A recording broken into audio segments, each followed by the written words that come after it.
Hello guys, स्वागत है आप सभी का आपके अपने यूट्यूब चैनल स्कॉलर्स जोन पर।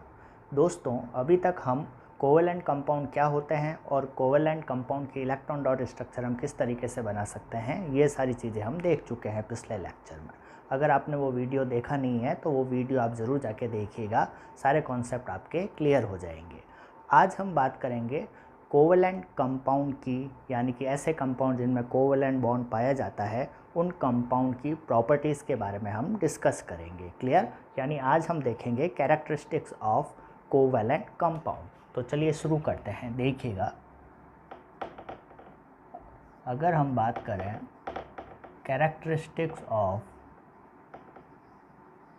कोवेलेंट कंपाउंड, कोवेलेंट कंपाउंड कौन कौन सी प्रॉपर्टीज शो करते हैं। क्लियर?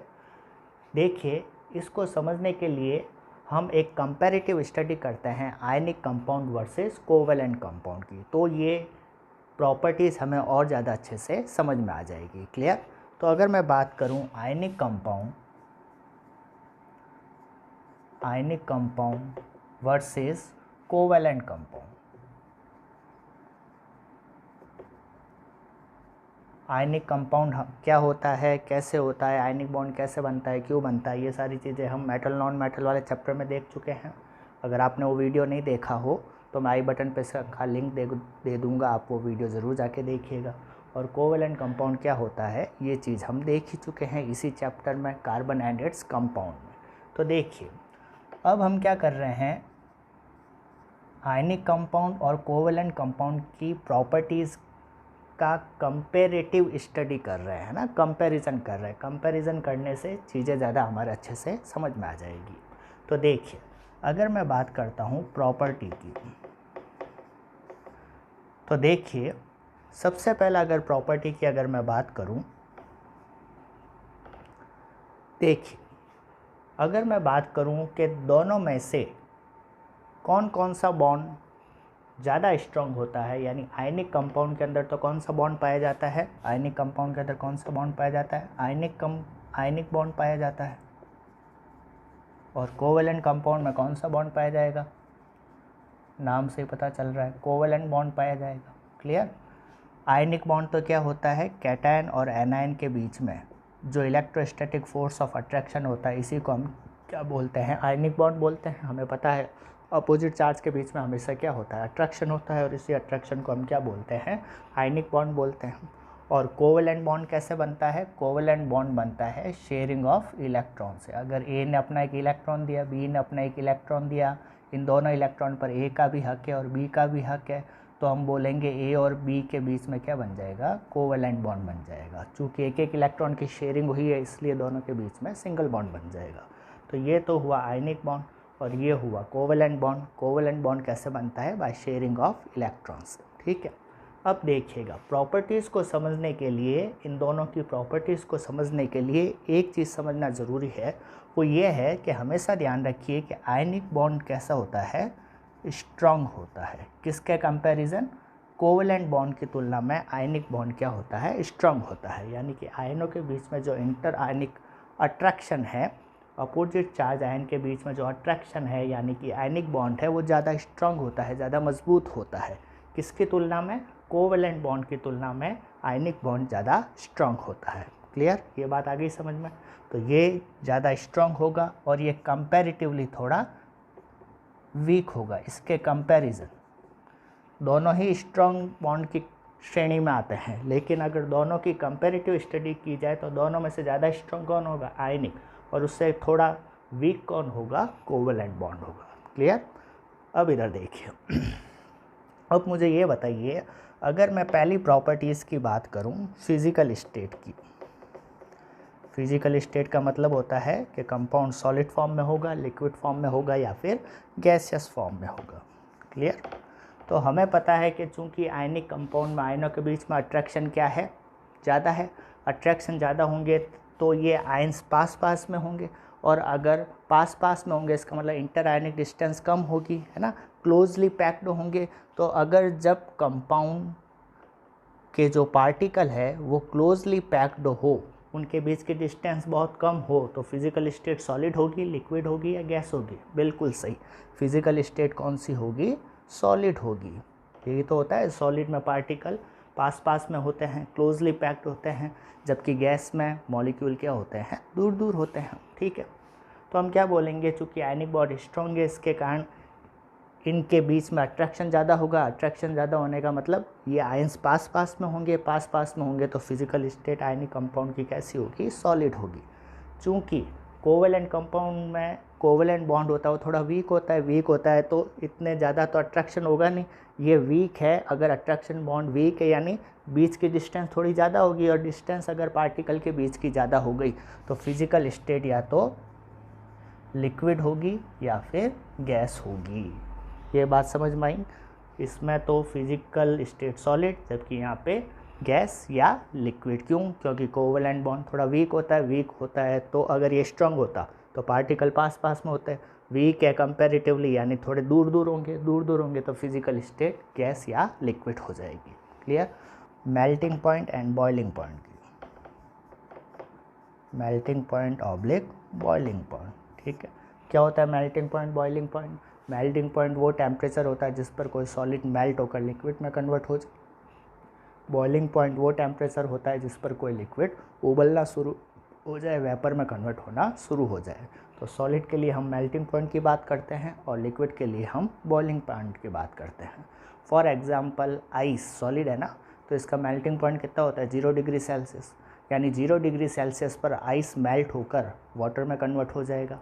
और अगर वाटर की बात करूं तो वाटर लिक्विड फॉर्म में, तो उसके लिए मैं किसकी बात करूंगा? बॉइलिंग पॉइंट की बात करूंगा। आपको पता है कि वाटर का बॉइलिंग पॉइंट कितना होता है? 100 डिग्री सेल्सियस, यानी 100 डिग्री सेल्सियस पर वाटर वेपर में कन्वर्ट होना शुरू हो जाता है, उबलना शुरू हो जाता है। क्लियर? अब देखिए, हमेशा क्या ध्यान रखिए कि जो मेल्टिंग पॉइंट बॉइलिंग पॉइंट होता है वो डायरेक्टली प्रोपोर्शनल होता है अट्रैक्शन के। किसके डायरेक्टली प्रोपोर्शनल होता है? अट्रैक्शन के। अगर पार्टिकल के बीच में जितना ज़्यादा अट्रैक्शन होगा उतना ही मेल्टिंग पॉइंट और बॉइलिंग पॉइंट की वैल्यू बढ़ेगी। समझ गए? अब हमें पता है कि पार्टिकल के बीच में अट्रैक्शन कहाँ पे ज़्यादा है? आयनिक कंपाउंड में आयनों के बीच में अट्रैक्शन ज़्यादा है। क्यों? क्योंकि आयनिक बॉन्ड क्या होता है? स्ट्रॉन्ग है। वहाँ पे अट्रैक्शन क्या है? थोड़ा कम है। क्लियर? यानी कि कोवेलेंट बॉन्ड क्या है? थोड़ा वीक होता है। तो अट्रैक्शन कहाँ पे ज़्यादा हुआ? आयनिक कंपाउंड में ज़्यादा हुआ। तो अगर आयनिक कंपाउंड में आयनों के बीच में अट्रैक्शन ज़्यादा होगा तो मेल्टिंग पॉइंट बॉइलिंग पॉइंट भी क्या हो जाएंगे? ज़्यादा हो जाएंगे। यहाँ पे चूँकि कोवेलेंट बॉन्ड वीक है, बॉन्ड वीक होने का मतलब पार्टिकल के बीच में एटम्स के बीच में अट्रैक्शन कम है, तो उनका मेल्टिंग पॉइंट बॉइलिंग पॉइंट क्या हो जाएगा? कम हो जाएगा। तो हम क्या बोलेंगे? आयनिक कंपाउंड का मेल्टिंग पॉइंट बॉइलिंग पॉइंट क्या होगा? ज़्यादा होगा, जबकि कंपैरेटिवली कोवेलेंट कंपाउंड का मेल्टिंग पॉइंट बॉइलिंग पॉइंट क्या होंगे? कम होंगे। आपको ये सिंपल सा रिलेशन आपको ध्यान रखना है। ये रिलेशन किस तरीके से आया, यानी melting point boiling point directly proportional to attraction कैसे होता है, ये कॉन्सेप्ट मैंने मेटल्स नॉन मेटल्स में जब मैंने आयनिक कंपाउंड की प्रॉपर्टीज़ डिस्कस की थी वहाँ पे ये कॉन्सेप्ट डिटेल में मैं बता चुका हूँ। क्लियर? आप वहाँ पे जाके ये वीडियो ज़रूर देखिएगा। अब देखिए, तो मैंने क्या बोला कि अगर मैं बात करूँ मेल्टिंग पॉइंट बॉइलिंग पॉइंट की तो आयनिक कंपाउंड का मेल्टिंग पॉइंट बॉइलिंग पॉइंट ज़्यादा होता है, जबकि कोवेलेंट कंपाउंड का melting point boiling point comparatively कम होता है। क्लियर? तो दूसरी प्रॉपर्टी भी हमने डिस्कस कर ली। अब तीसरी प्रॉपर्टी देखिए, स्क्रीनशॉट ले लीजिए। देखिए, सिर्फ एक कॉन्सेप्ट से ही कि आयनिक कंपाउंड में आयनिक बॉन्ड स्ट्रॉन्ग होता है जबकि कोवेलेंट बॉन्ड थोड़ा उसके कंपैरिजन वीक होता है। इसी कॉन्सेप्ट से हम सारी प्रॉपर्टीज़ डिस्कस कर रहे हैं। क्लियर? अब देखिए, अब अगर मैं बात करूं थर्ड प्रॉपर्टी की,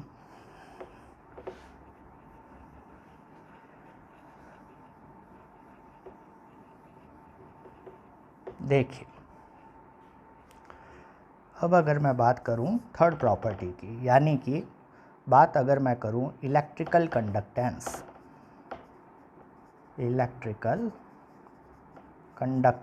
इलेक्ट्रिकल कंडक्टेंस का मतलब क्या हुआ? क्या इलेक्ट्रिसिटी उस कंपाउंड में से या कंपाउंड के सॉल्यूशन में पास हो सकती है या नहीं? अगर इलेक्ट्रिसिटी आसानी से पास हो सकती है तो हम क्या बोलेंगे? वो कंडक्टर है। और अगर इलेक्ट्रिसिटी पास नहीं हो सकती तो हम उसे कंडक्टर नहीं बोलेंगे। तो अब ध्यान रखिए, अगर मैं बात करूं कंडक्टेंस की, तो कंडक्टेंस के लिए एक शर्त होनी ज़रूरी है कि अगर चार्ज कैरियर का मतलब क्या हुआ, चार्ज को कैरी करने वाला, चार्ज कैरियर, और चार्ज कैरियर के रूप में एक तो इलेक्ट्रॉन आ जाते हैं और दूसरे क्या आ जाते हैं, आयंस आ जाते हैं। देखो इलेक्ट्रॉन के ऊपर चार्ज होता ही है और आयंस के ऊपर भी तो चार्ज होता है, Na के ऊपर प्लस तो Na प्लस, Cl के ऊपर माइनस तो Cl माइनस। चार्ज स्पीसीज ही तो क्या कहलाती है, आयंस कहलाती है। तो इलेक्ट्रॉन के ऊपर भी आयन है और इलेक्ट्रॉन के ऊपर भी चार्ज है और आयन के ऊपर भी चार्ज है, यानी कि इलेक्ट्रॉन और आयन चार्ज कैरियर हो गए। तो अगर कहीं पे चार्ज कैरियर का फ्री मूवमेंट होता है, कैसा होता है, फ्री मूवमेंट, तो हम क्या बोलेंगे, उसमें से इलेक्ट्रिसिटी आसानी से पास हो सकती है, यानी वो इलेक्ट्रिकल कंडक्टेंस शो करेंगे। क्लियर।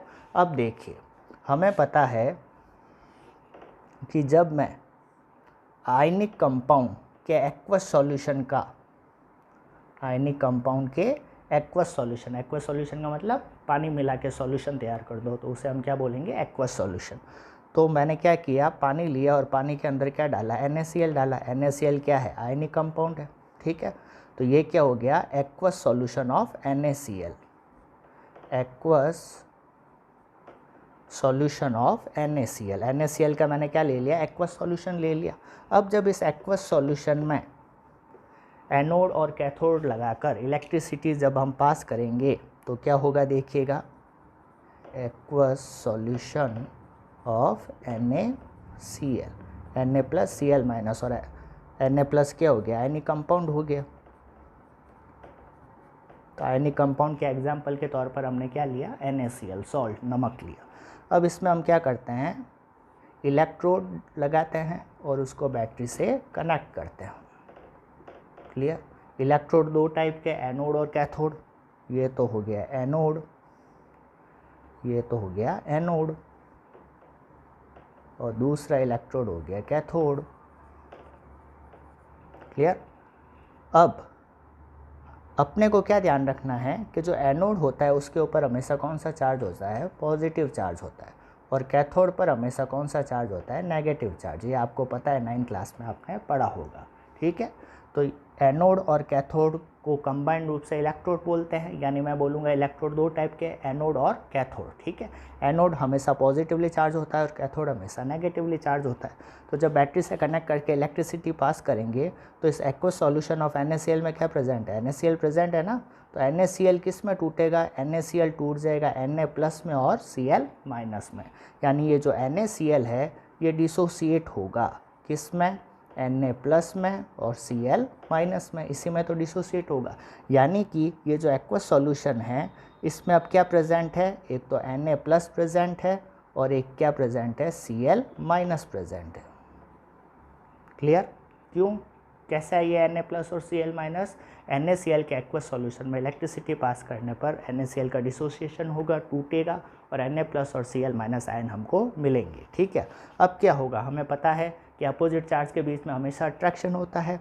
तो Na प्लस में कौन सा चार्ज है, पॉजिटिव चार्ज है, और इधर कैथोड पे कौन सा चार्ज होता है, नेगेटिव चार्ज। तो Na प्लस किसकी तरफ जाएगा, कैथोड की तरफ जाएगा, और Cl माइनस किसकी तरफ जाएगा, पॉजिटिवली चार्ज एनोड की तरफ जाएगा। क्यों, क्योंकि अपोजिट चार्ज के बीच में हमेशा अट्रैक्शन होता है। क्लियर। तो क्या हो रहा है बेसिकली कि Na प्लस जा रहा है कैथोड की तरफ और Cl माइनस जा रहा है एनोड की तरफ। तो ये आयनों का फ्री मूवमेंट हो रहा है या नहीं हो रहा है, हो रहा है ना। तो इन्हीं आयनों के फ्री मूवमेंट के कारण ये जो एक्वस सॉल्यूशन ऑफ NaCl है वो इलेक्ट्रिकल कंडक्टेंस शो करेगा, यानी उसमें से इलेक्ट्रिसिटी आसानी से पास हो सकती है। क्यों, क्योंकि इलेक्ट्रिकल कंडक्टेंस के लिए कंडीशन क्या है कि या तो इलेक्ट्रॉन का फ्री मूवमेंट होना चाहिए या आयंस का फ्री मूवमेंट होना चाहिए। इस केस में किसका फ्री मूवमेंट हो रहा है, आयंस का फ्री मूवमेंट हो रहा है। क्लियर। तो आयनों के फ्री मूवमेंट के कारण आयनिक कंपाउंड का aqueous solution electrical conductance show करता है। क्लियर। अब ये तो बात हुई आयनिक कंपाउंड की। अब अगर मैं बात करूं कि कोवेलेंट कंपाउंड के बारे में, तो कोवेलेंट कंपाउंड में किसी भी टाइप के चार्ज कैरियर का फ्री मूवमेंट नहीं होता है, न तो इलेक्ट्रॉन का फ्री मूवमेंट होता है और ना ही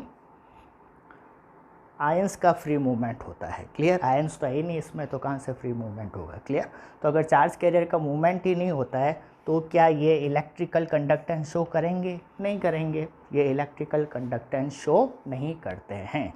क्या ये बात समझ में आई या नहीं आई? क्लियर, क्योंकि इसमें किसी भी टाइप के चार्ज कैरियर का फ्री मूवमेंट नहीं होता है कोवैलेंट कंपाउंड में। क्लियर, बॉन्ड होते हैं दो टाइप के, स्ट्रॉन्ग बॉन्ड और वीक बॉन्ड।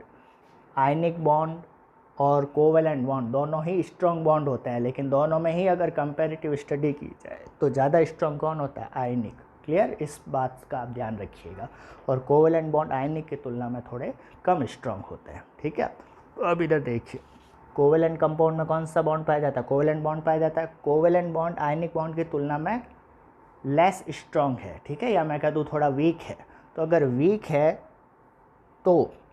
है तो ये हार्ड होंगे या सॉफ्ट होंगे? जनरली ये बताइए मुझे, ये हार्ड होंगे या सॉफ्ट होंगे? देखिए इधर, देखिए मान लीजिए कोई बैग है, ठीक है, उसके अंदर आपने अपनी बुक्स भरी और बुक्स पूरी भर दी आपने, बिल्कुल भी जगह खाली नहीं है उसमें, बिल्कुल भी जगह खाली नहीं है ना, बीच में कोई स्पेस ही नहीं है, बीच में कोई स्पेस ही नहीं है। अब स्पेस नहीं यानी ये पूरा अच्छी तरीके से भर गया, और पूरा अच्छी तरीके से भर गया, बीच में कोई भी स्पेस नहीं है, तो आपका बैग ऐसे हार्ड फील होगा या सॉफ्ट फील होगा? हार्ड ही फील होगा।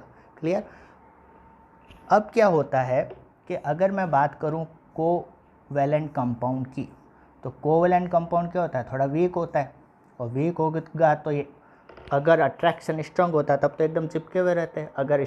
अगर अट्रैक्शन या मैं बोलूँ बॉन्ड थोड़ा वीक है तो थोड़ा दूर दूर रहेंगे, और अगर थोड़ा दूर दूर रहेंगे तो बीच में गैप होगा। अब बीच में गैप होगा यानी आपने अपने बैग में, मान लो आपका बैग 10 बुक्स के साथ पूरा कम्प्लीटली भर जाता है, तो 10 बुक भर दी पूरी तब तो हार्ड हो जाएगा बैग। लेकिन अगर 10 बुक की जगह मान लो आपने 5 बुक्स ही भरी, तो बीच में गैप रहेगा ना, बैग रहेगा, तो बैग थोड़ा कैसा सॉफ्ट फील होगा कि नहीं होगा? तो वही कॉन्सेप्ट यहाँ पे है कि कोवैलेंट बॉन्ड थोड़ा वीक होता है, जिसके कारण पार्टिकल या एटम थोड़े दूर दूर रहेंगे, है ना, मॉलिक्यूल थोड़े दूर दूर रहेंगे। अगर दूर दूर रहेंगे तो बीच में गैप रहेगा तो बैग को दबाओगे तो दब जाएगा, यानी ये कैसे होगा? थोड़े सॉफ्ट होते हैं, थोड़े क्या होते हैं? सॉफ्ट। देखिए अब हम एक नई प्रॉपर्टी की बात करते हैं जो कि है सॉल्युबिलिटी इन वाटर, यानी अब हम ये देखेंगे क्या आयनिक कंपाउंड वाटर में सॉल्युबल होते हैं और क्या कोवैलेंट कंपाउंड वाटर में सॉल्युबल होंगे या नहीं। क्लियर, तो कौन सी प्रॉपर्टी है? Solubility in water. क्लियर, अब इधर देखिए, ये कॉन्सेप्ट समझने के लिए यानी ये देखने के लिए कि आयनिक कंपाउंड और कोवैलेंट कंपाउंड में से कौन वाटर में सॉल्युबल होगा और कौन नहीं होगा, उसको समझने के लिए हमें एक कॉन्सेप्ट समझना पड़ेगा। वो कॉन्सेप्ट क्या कहता है? वो कॉन्सेप्ट कहता है लाइक डिज़ोल्व लाइक। सिंपल सा कॉन्सेप्ट, ये एक लाइन आपको ध्यान रखनी है। लाइक डिज़ोल्व लाइक का मतलब क्या होता है? सेम सेम में डिज़ोल्व होगा। सेम सेम में डिज़ोल्व होने का मतलब जो पोलर सॉल्यूट होगा वो पोलर सॉल्वेंट में डिज़ोल्व होगा, और non polar solute non polar solvent में डिज़ोल्व होगा। Clear, non polar solute non polar solvent में डिज़ोल्व होगा। ठीक है, हो गया ना, पोलर पोलर में डिज़ोल्व होगा, नॉन पोलर में डिज़ोल्व होगा, यानी लाइक डिज़ोल्व लाइक का मतलब सेम टाइप में डिज़ोल्व होता है। क्लियर, अब देखिए नया वर्ड यहाँ पे क्या आया? पोलर। ठीक है, पोलर और नॉन पोलर। सॉल्यूट सॉल्वेंट क्या होता है ये तो आपको पता ही है ना, जैसे पानी लिया, पानी में नमक डाल दिया, अच्छे से डिज़ोल्व कर दिया तो एक सॉल्यूशन तैयार हो गया। इस सॉल्यूशन के दो कंपोनेंट हो गए, एक तो हो गया नमक और एक हो गया पानी। तो इन दोनों कंपोनेंट में से जो कम अमाउंट में प्रेजेंट है और जो खुद डिज़ोल्व होता है उसे हम सॉल्यूट बोलेंगे, और जो ज़्यादा अमाउंट में प्रेजेंट हो और जो दूसरों को डिज़ोल्व करता है उसे हम क्या बोलते हैं? सॉल्वेंट बोलते हैं। तो उस केस में नमक तो हो जाएगा सॉल्यूट और पानी हो जाएगा सॉल्वेंट। नमक सॉल्यूट क्यों हुआ? क्योंकि ये खुद डिज़ोल्व हो रहा है और ये कम अमाउंट में प्रेजेंट है। और पानी सॉल्वेंट क्यों कहलाएगा? क्योंकि पानी कंपैरेटिवली ज़्यादा अमाउंट में प्रेजेंट है और पानी दूसरों को डिज़ोल्व कर रहा है। तो सॉल्यूट और सॉल्वेंट मिलकर सॉल्यूशन बना देते हैं, ये चीज़ें आपको पता है। नया वर्ड क्या आया, पोलर और नॉन पोलर। ठीक है, देखिए सिंपल सा कॉन्सेप्ट है, बैटरी के कितने पोल होते हैं, 2 पोल होते हैं, पॉजिटिव टर्मिनल और नेगेटिव टर्मिनल, आपको पता ही है ना। तो बैटरी के 2 पोल होते हैं, प्लस और माइनस। तो ठीक इसी तरीके से अगर किसी मॉलिक्यूल में आपको प्लस माइनस चार्ज दिख जाए तो हम बोलेंगे वो मॉलिक्यूल कैसा है, पोलर है। और अगर प्लस माइनस चार्ज नहीं दिखे तो हम क्या बोलेंगे, वो मॉलिक्यूल कैसा है, नॉन पोलर है। फॉर एग्जांपल अगर मैं बात करूं NaCl, तो NaCl में क्या होता है, Na प्लस होता है और Cl माइनस होता है। क्या प्लस माइनस चार्ज दिख रहा है, बिल्कुल दिख रहा है। तो हम क्या बोलेंगे, NaCl कैसा होता है, पोलर इन नेचर होता है। कैसा होता है, पोलर। और NaCl बेसिकली है क्या, आयनिक कंपाउंड ही तो है। NaCl है क्या, आयनिक कंपाउंड है। तो मैं बोलूँगा आयनिक कंपाउंड किस नेचर के होते हैं, पोलर नेचर के होते हैं। ये बात आप समझ में आ गई, क्यों, क्योंकि प्लस माइनस चार्ज दिख रहा है। ठीक है, अब अगर मैं बात करूँ वाटर की, अपने को सॉल्युबिलिटी किस में देखनी है, वाटर में ही तो देखनी है। वाटर क्या होता है, ये होता है H2O। ठीक है, तो अब वाटर में क्या होता है कि ऑक्सीजन की इलेक्ट्रोनेगेटिविटी हाइड्रोजन से क्या होती है, ज़्यादा होती है, जिसके कारण बॉन्ड के इलेक्ट्रॉन ऑक्सीजन अपनी तरफ ज़्यादा अट्रैक्ट करेगा, जिससे ऑक्सीजन के ऊपर पार्शियल नेगेटिव चार्ज आ जाता है और हाइड्रोजन के ऊपर पार्शियल पॉजिटिव चार्ज आ जाता है। अब ये इलेक्ट्रोनेगेटिविटी क्या होती है, कैसे माइनस चार्ज आया, कैसे प्लस चार्ज आया, ये सारी चीज़ें हम पीरियोडिक टेबल वाले चैप्टर में डिटेल में पढ़ेंगे। ठीक है, अभी आप ये ध्यान रखिए कि वाटर में ऑक्सीजन के ऊपर पार्शियल नेगेटिव चार्ज होता है। पार्शियल को इस सेंस से रिप्रेजेंट करते हैं जिसको डेल्टा बोलते हैं। ठीक है, यानी पार्शियल नेगेटिव चार्ज है, पार्शियल पॉजिटिव चार्ज है, कंप्लीट नेगेटिव और कंप्लीट पॉजिटिव नहीं है, थोड़ा सा नेगेटिव थोड़ा सा पॉजिटिव। ठीक है, तो आपको तो अभी ये ध्यान रखना है कि वाटर में ऑक्सीजन के ऊपर पार्शियल नेगेटिव और हाइड्रोजन के ऊपर पार्शियल पॉजिटिव चार्ज आ जाता है। ठीक है, तो क्या प्लस माइनस दिख रहा है वाटर में, बिल्कुल दिख रहा है। तो हम क्या बोलेंगे, वाटर कैसा होगा, पोलर सॉल्वेंट हो गया, नॉन पोलर, बिल्कुल सही। प्लस माइनस दिखता है, ये कैसा हो जाएगा, पोलर। तो वाटर कैसा होता है, पोलर सॉल्वेंट होता है। और आयनिक कंपाउंड कैसे होते हैं, पोलर सॉल्यूट होते हैं। तो क्या आयनिक कंपाउंड जो कि है पोलर, वो पोलर वाटर में डिजोल्व होंगे या नहीं होंगे, बिल्कुल होंगे। क्या कहता है कॉन्सेप्ट, लाइक डिजोल्व लाइक, यानी पोलर सॉल्यूट पोलर सॉल्वेंट में डिजोल्व होगा। आयनिक कंपाउंड पोलर होते हैं और वाटर भी कैसा है, पोलर है। तो आयनिक कंपाउंड पोलर सॉल्यूट है और वाटर पोलर सॉल्वेंट है, तो आयनिक कंपाउंड पोलर वाटर में क्या हो जाएगा, डिज़ोल्व हो जाएगा। और हमें पता है कि अगर हम पानी के अंदर नमक डिज़ोल्व करें तो आसानी से डिज़ोल्व हो जाता है। क्लियर, तो हम बोलेंगे कि आयनिक कंपाउंड जो होते हैं वो पोलर सॉल्वेंट में, आयनिक कंपाउंड पोलर सॉल्वेंट में क्या होते हैं, डिज़ोल्व होते हैं। और पोलर सॉल्वेंट का एग्जाम्पल क्या होता है, वाटर होता है। क्या ये कॉन्सेप्ट आपके समझ में आया या नहीं, क्लियर। अब अगर मैं बात करूं कोवेलेंट कंपाउंड की, अगर मैं बात करूं कोवेलेंट कंपाउंड की, तो आयनिक कंपाउंड तो पोलर होते हैं लेकिन कोवेलेंट कंपाउंड पोलर नहीं होते, वहाँ पे आपको प्लस माइनस कहीं पे भी देखने को नहीं मिलता है। क्लियर, तो जो कोवेलेंट कंपाउंड होते हैं वो जनरली कैसे होते हैं, नॉन पोलर होते हैं। कैसे होते हैं, नॉन पोलर। जनरली कैसे होते हैं, नॉन पोलर इन नेचर।